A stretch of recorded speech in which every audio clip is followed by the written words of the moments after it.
জেনপাস ইউজির 14 তারিখ থেকে কাউন্সিলিং শুরু হচ্ছে। এএনএম জিএনএম এর 15 তারিখ থেকে অর্থাৎ একদিন পরে কাউন্সিলিং শুরু হচ্ছে। 15 তারিখ থেকে চলবে কতদিন? 19 তারিখ পর্যন্ত।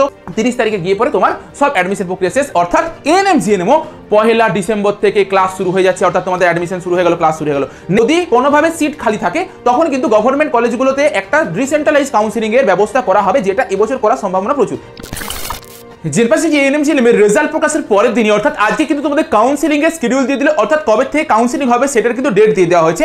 যেটা আমরা আগেও বলেছিলাম যে এবছর মপ আপ রাউন্ড কাউন্সিলিং হবে না, সেটাই হয়েছে। আর সবচেয়ে খারাপ যে জিনিসটা হয়েছে, জেনপাস ইউজি এএনএম জিএনএম দুটোর কাউন্সিলিং একসাথে সাইমালটেনিয়াসলি চলবে। কিন্তু এই ক্ষেত্রে একটা সুবিধা পাবে, প্রথম রাউন্ডে গিয়ে পরে তোমরা কিন্তু কাট অফ প্রচুর লো যাবে, অর্থাৎ বেশি র্যাঙ্ক পর্যন্ত কাট অফ একদম এগোবে না, কারণ বিএসসি নার্সিং এর স্টুডেন্টরাও জিএনএম নার্সিং এর জন্য অ্যাপ্লাই করবে কাউন্সিলিং এ। অর্থাৎ বিএসসি নার্সিং এর স্টুডেন্টরা যারা বিএসসিতে পাবে তারা জিএনএম এর সিটটাও দখল করে থাকবে। এরপর ফার্স্ট রাউন্ডে যখন বিএসসি নার্সিং এর একটা স্টুডেন্ট কোনো একটা কলেজ পেয়ে যাবে তখন সে আর এইদিকে সিটটা ধরে থাকবে না। সেকেন্ড রাউন্ডে গিয়ে পরে একটা জিএনএম এর ক্যান্ডিডেট তার প্রত্যাশিত কলেজ পাবে। অর্থাৎ তোমাকে একটা কলেজ পাওয়ার জন্য এবছর মিনিমাম তোমাকে সেকেন্ড রাউন্ড পর্যন্ত ওয়েট করতে হবে। আর এটাও আমি বলে দিই, এটা 2021-22 সালে সম্ভবত হতো আর কি, জেনপাস ইউজি এএনএম জিএনএম দুটোর কাউন্সিলিং একসাথে চলতো। তখন দেখা যেত যে প্রচুর সিট ভ্যাকেন্ট রয়ে গেছে, মানে কাউন্সিলিং শেষ হয়ে যাওয়ার পর, even mop up round counselling শেষ হয়ে যাওয়ার পর, এটা তো সেকেন্ড রাউন্ড কাউন্সিলিং পর্যন্ত হবে এবছর, মপ আপ রাউন্ড কাউন্সিলিং নেই প্রথমত। মপ আপ রাউন্ড কাউন্সিলিং হয়ে যাওয়ার পরেও প্রায় প্রতিটা কলেজে 10টা করে সিট ধরে রাখা পড়ে থাকতো। তো এই সিটগুলোকে ফিল আপ করার জন্য আবার একটা আলাদাভাবে স্পট রাউন্ড কাউন্সিলিং বা ডিসেন্ট্রালাইজ কাউন্সিলিং হয়ে থাকে, সেটা বিভিন্ন এজেন্সি থ্রু দিয়েও ওয়েস্ট বেঙ্গল গভর্নমেন্ট করে থাকে, বা লাস্টের দিকে দেখা গিয়েছিল যে আরজি কর বা কলকাতা মেডিকেল কলেজের মতন কলেজগুলোতে তোমার একদম ডিরেক্ট স্পট কাউন্সিলিং হয়েছিল শুধুমাত্র গভর্নমেন্ট কলেজগুলোর জন্য। তো যদি কোনোভাবে সিট খালি থাকে তখন কিন্তু গভর্নমেন্ট কলেজগুলোতে একটা ডিসেন্ট্রালাইজ কাউন্সিলিং এর ব্যবস্থা করা হবে, যেটা এবছর করার সম্ভাবনা প্রচুর।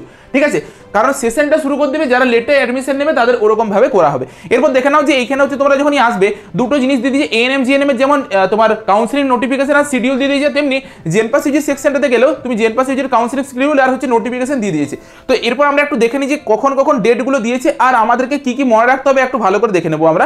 সবচেয়ে প্রথমে জেনপাস ইউজিরটা আমি আসি। জেনপাস ইউজির রেজাল্ট বেরিয়েছে কালকে 14 তারিখ থেকে, অর্থাৎ কালকের থেকে তোমাদের কিন্তু শুরু হয়ে যাচ্ছে আবার কাউন্সিলিং। ঠিক আছে, 14 তারিখ থেকে 18 তারিখ পর্যন্ত তোমাদের কাউন্সিলিং চলবে। ঠিক আছে, 14 তারিখ থেকে 18 তারিখ পর্যন্ত তোমাদের কাউন্সিলিং চলবে। কাউন্সিলিং বলতে কি, এটা ফার্স্ট রাউন্ডের জন্য রেজিস্ট্রেশন তোমাকে করতে হবে, রেজিস্ট্রেশন চলবে, পেমেন্ট করতে হবে আর চয়েস ফিলিং করতে হবে। চয়েস ফিলিং কিভাবে করবে সেই নিয়ে বিস্তারিত ভিডিও আমরা দেবো, চিন্তা করো না, আমাদের সঙ্গে যুক্ত থাকো, চ্যানেলটাকে সাবস্ক্রাইব করে রাখো যাতে কোনো ভিডিও মিস না করো। কিভাবে সাজালে তুমি একটা খারাপ র্যাঙ্কেও একটা ভালো কলেজ পেয়ে যেতে পারো সেই প্রসেসটা আমি তোমাদেরকে বলে দেবো। আচ্ছা, চয়েস লকিং এর জন্য 18 তারিখ ডেট দেওয়া হয়েছে। ফার্স্ট রাউন্ডের যে রেজাল্ট বেরোবে সেটা হচ্ছে 20 তারিখ, ফার্স্ট রাউন্ডের রেজাল্ট বেরোচ্ছে। সেকেন্ড রাউন্ডের জন্য আবার তোমাকে ফার্স্ট রাউন্ডের রেজাল্ট বেরোনোর পরে তোমাকে সিট অ্যাকসেপ্টেন্স ফিস একটা 1000 টাকা ফিস পেমেন্ট করে পরে কলেজে গিয়ে পরে হয় তুমি ইএস আপগ্রেডেশন করবে, নয়তো ওই কলেজে অ্যাডমিশন নেবে। সেই প্রসেসটা 20 তারিখ থেকে 24 তারিখ 4 দিন তোমার হাতে সময় দেওয়া হয়েছে। সেকেন্ড রাউন্ডের রেজাল্ট অটোমেটিক যেটা সাজিয়েছে সেটার ভিত্তিতে হবে, 26 তারিখে হবে। তারপর 26 তারিখে হবে। 26 তারিখ থেকে 29 তারিখ পর্যন্ত সময় দেওয়া হয়েছে। সেকেন্ড রাউন্ডে যারা যারা কলেজ অ্যালট হবে তারা অ্যাডমিশন নিতে পারবে, অর্থাৎ 29 তারিখের মধ্যে তোমাদের অ্যাডমিশন প্রক্রিয়া শেষ। পরের মাসে ডিসেম্বরের 1 তারিখে তোমাদের কিন্তু ক্লাস শুরু। ঠিক আছে, আচ্ছা, এরপর তাছাড়া হচ্ছে এএনএম জিএনএম এর কেউ দেখে নাও, 15 তারিখ থেকে তোমাদের কাউন্সিলিং শুরু হচ্ছে। তাহলে জেনপাস ইউজির 14 তারিখ থেকে কাউন্সিলিং শুরু হচ্ছে, এএনএম জিএনএম এর 15 তারিখ থেকে, অর্থাৎ একদিন পরে কাউন্সিলিং শুরু হচ্ছে। 15 তারিখ থেকে চলবে কতদিন? 19 তারিখ পর্যন্ত।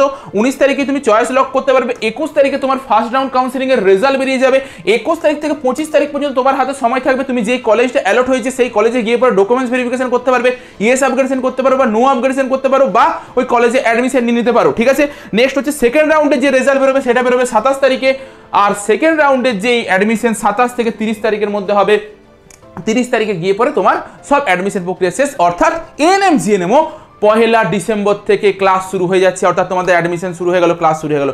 নেক্সট মান্থ থেকে তোমাদের নতুন একটা সেশন শুরু হয়ে গেল। ঠিক আছে, এরপর আমি একটু দেখিয়ে দিই যে তোমাদের এই যে এতদিন ধরে যে কাউন্সিলিংটা হবে এটা অ্যাকচুয়ালি কি প্রসেসে হয়। প্রথমত সবচেয়ে প্রথমে হয় registration plus fees payment plus হচ্ছে একটা চয়েস ফিলিং এর প্রসেস থাকে। এইটার জন্য প্রতিটা কাউন্সিলিং এ 4 দিনের মতন সময় দেওয়া হয়েছে। এই প্রসেসটা কমপ্লিট হয়ে যাওয়ার পর চয়েস ফিলিং হচ্ছে সবচেয়ে টাফ জায়গা। দেখো বলা হয় যে পরীক্ষাতে ভালো রেজাল্ট করার থেকেও কাউন্সেলিং করাটা অনেক বেশি টাফ। যদি ঠিকভাবে না সাজাতে পারো তাহলে কিন্তু তোমার কলেজ ভালো র্যাঙ্ক করে পড়েও কলেজ পাবে না। কিভাবে চয়েস ফিলিং করতে হয়, কিভাবে সাজাতে হয়, সব প্রসেস আমরা বলে দেবো, অপেক্ষা করো, আমরা সব আপডেট দিয়ে দেবো। এটা হয়ে যাওয়ার পরে ফার্স্ট রাউন্ডের রেজাল্ট বেরোয়। এরপর ফার্স্ট রাউন্ডের রেজাল্ট বেরোনোর পরে একটা ক্যান্ডিডেটের কাছে মাল্টিপল অপশন থাকতে পারে। সে হচ্ছে কোনো একটা কলেজ তার অ্যালটমেন্ট হলোই না, কোনো কলেজ অ্যালটমেন্ট আসেনি, তখন সে কি করবে, সে ওয়েট করবে নেক্সট রাউন্ডের জন্য। যদি তার অ্যালটমেন্ট আসে তখন তার কাছে দুটো অপশন আছে, হয় সে নো আপগ্রেডেশন করবে, নয়তো সে ইয়েস আপগ্রেডেশন করবে। নো আপগ্রেডেশনের অর্থ কি, যে সে চাইছে ওই কলেজটাতে অ্যাডমিশন নিতে, তার কাছে আর অন্য কোনো অপশনে যেতে চাইছে না, সে করবে নো আপগ্রেডেশন। আর যদি তার চয়েস অনুযায়ী 1 2 3 4 5, ধরো ফার্স্ট রাউন্ডে 5 নাম্বার কলেজটা অ্যালট হয়েছিল, সে চাইছে 1 থেকে 4 এর মধ্যে যে কোনো একটা কলেজে যেতে, তখন সে ইয়েস আপগ্রেডেশন করবে। ইয়েস আপগ্রেডেশন করলে যেই কলেজটা তার নামে অ্যালট ছিল ফার্স্ট রাউন্ডে, সেই কলেজটা তার নামে অ্যালটমেন্ট থাকবে। তারপরে কিন্তু সেকেন্ড রাউন্ডের একটা রেজাল্ট বেরোবে, সেই সেকেন্ড রাউন্ডে যদি নতুন কলেজ পেয়ে যায় তাহলে নতুন কলেজ অ্যালট হবে, যদি নতুন কলেজ না পায় তাহলে পুরনো যে কলেজটা ছিল সেই কলেজটাই কিন্তু তার নামে অ্যালট হবে। অর্থাৎ কলেজ হাতছাড়া হওয়ার কোনো প্রশ্ন নেই। কিন্তু এবছর যেই ডামাডোলটা হবে এএনএম জিএনএম এর ক্ষেত্রে, কাট অফ কিন্তু বেশি দূর এগোবে না ফার্স্ট রাউন্ডে। জেনপাসের স্টুডেন্টরা, বিএসসি নার্সিং এর স্টুডেন্টরা ম্যাক্সিমাম সিটকে অকুপাই করে থাকবে। তার জন্য সেকেন্ড রাউন্ডে গিয়ে পরে, যখন ফার্স্ট রাউন্ডে ম্যাক্সিমাম জন অ্যাডমিশন নিয়ে নেবে, সেকেন্ড রাউন্ডে গিয়ে পরে কিন্তু তোমরা তোমাদের প্রত্যাশিত কাট অফটা পাবে, বা বলতে পারো যে যেই কলেজে পাওয়ার কথা সেই কলেজে তুমি পাবে। ঠিক আছে, এই ছিল আজকের ডিটেলস। আর তোমাদেরকে 1000 টাকা সিট অ্যাকসেপ্টেন্স ফিস দিতে হয়, তোমাদেরকে কি কি ডকুমেন্টস বানাতে হবে সেই নিয়ে দেখবে আমি একটা বিস্তারিত ভিডিও ফেসবুকে দিয়েছি, তোমাদেরকে লিঙ্কটা দিয়ে দেবো, তোমরা সেই ভিডিওটা দেখে পরে ডকুমেন্টসগুলো বানিয়ে নাও, যেইভাবে বানাতে বলেছি সেইভাবে বানিয়ে নেবে। ঠিক আছে, আজকের মতন ভিডিওটা এই পর্যন্তই, দেখা হচ্ছে একটা নতুন ভিডিওতে।